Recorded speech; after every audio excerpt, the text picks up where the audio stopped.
নমস্কার, জয় মা তারা, জয় গুরু বন্দে। আশা করি আপনারা ভালো আছেন, সুস্থ আছেন। আপনাদের ভালো থাকা, সুস্থ থাকা নিয়ে কিন্তু আমি প্রতিদিনই আপনাদের কাছে চলে আসি। আজকে বলবো রাহুর দশায়, রাহুর অন্তর্দশায় রাহু যদি নেগেটিভ জায়গায় থাকে, প্রত্যেকটা মানুষকে দেখছি তার টাকা কিন্তু, অর্থ কিন্তু জলের মতো বের করে দিচ্ছে।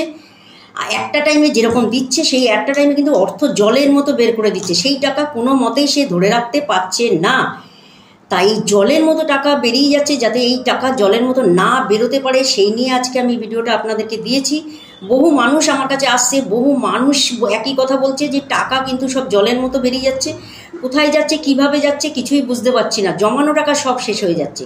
আজকে সেই নিয়ে আপনাদের আজকে আমি জানাবো। অবশ্যই চ্যানেলটি সাবস্ক্রাইব করে পাশে থাকুন, তাহলে কিন্তু আমি আপনাদেরকে অবশ্যই জানাতে পারবো আপনার টাকা আপনি কিভাবে ধরে রাখতে পারবেন।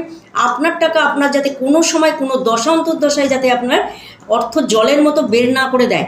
রাহু কিন্তু মানুষকে খুব দেয়, কিন্তু আবার সব বেরও করে নেয়। এই রাহুর জন্য আজকে আপনাদের আমি একটি রেমেডি জানাবো। অবশ্যই সম্পূর্ণ ভিডিওটা দেখে অবশ্যই উপায়টি করুন। তার আগে বলবো চ্যানেলটি সাবস্ক্রাইব করুন, সাবস্ক্রাইব করে পাশে থাকুন। আমি কিন্তু এরকম সমাধানের ভিডিও কিন্তু আমি আপনাদের সব সময়ের জন্য দিয়ে যাব, ঠিক আছে? আচ্ছা, আজকে বলবো যাদের মনে করছেন টাকা জলের মতো অর্থ বেরিয়ে যাচ্ছে, টাকা কিছুতেই জমাতে পারছেন না, বা জমানোটা বা কখন বেরিয়ে যাবে আপনি কিছুতেই বুঝতে পারছেন না, সেটা আপনি জানতে পারছেন না কখন রাহুর দশা চলছে। রাহুর দশা কিন্তু 18 বছর থাকে। এই রাহুর দশায় প্রত্যেকটা মানুষকে পুরো পথে নামিয়ে দেয়। আবার রাহুর দশায় কিন্তু প্রত্যেকটা মানুষকে ওপরে ওঠায়। যখন ওপরে ওঠায় তখন কিন্তু বুঝতে পারে না তারা ঠিক কোন টাইমে গাইড করবে। রাহুর দশা কোন টাইমে গাইড করতে হয় অনেকেই জানে না।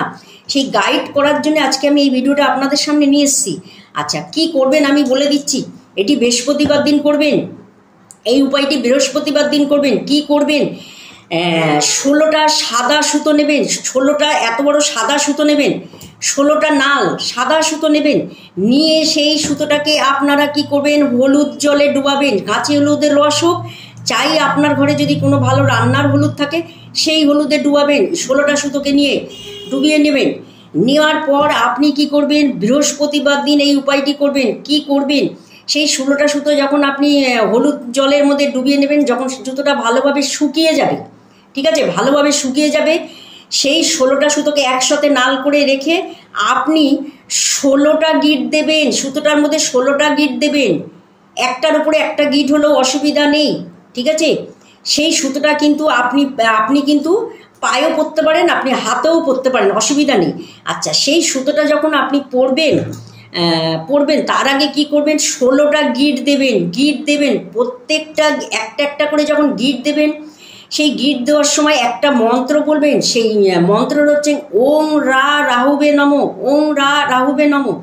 এই মন্ত্রটা বলে একটা করে গিট দেবেন। আবার বলবেন ওং রা রাহুবে নমঃ বলে আবার একটা গিট দেবেন। এইটা হচ্ছে রাহুর মন্ত্র।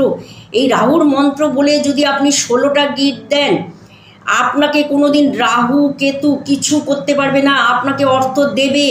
রাহু কেতু যেরকম অর্থ দেয়, আপনাকে অর্থ দেবে, কিন্তু আপনার অর্থ জলের মতো কখনোই বের করে নেবে না। সেটা রোগের পিছনে হোক, কোনো বেকার কাজের জন্য হোক, বা কোনো অর্থ অপচয় কিন্তু আপনার হবে না। আপনি যদি এই মন্ত্রটাকে 16 বার বলে, যদি 16 বার গিট দিয়ে যদি আপনি হাতে বা পায়ের যেখানে নুপুর পড়ে ওখানে যদি আপনি পড়তে পারেন, রাহু আপনাকে কোনো ডিস্টার্ব করবে না।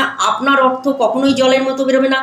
রাহু দশা অন্তর্দশায় আপনাকে কোনো সমস্যায় পড়তে হবে না। রাহু আপনাকে কোনো সমস্যায় ফেলতে পারবে না। রাহুর দশা সবাই ভয় পায়। এইটা যদি সুতোটাকে যদি আপনি এইভাবে ধারণ করতে পারেন, রাহুর দশায় আপনাকে আর ভয় পেতে হবে না। রাহু আপনাকে কোনো ডিস্টার্ব করবে না। রাহুর দশা আপনাকে ভয় পেতে হবে না। রাহু আপনাকে ফেভারে ফল দিয়ে যাবে, কোনো নেগেটিভ ফল দেবে না। রাহু আপনাকে সব সময়ের জন্য পজিটিভ ফল দেবে। অবশ্যই এই উপায়টি করে আপনারা কিন্তু যে কোনো রাহু দশা অন্তর্দশা আপনি জানতে পারছেন না কখন চলছে, তার সত্ত্বেও সবাই করুন। কাউকেই নেগেটিভ ফল দেবে না রাহু, কখনোই, ঠিক আছে?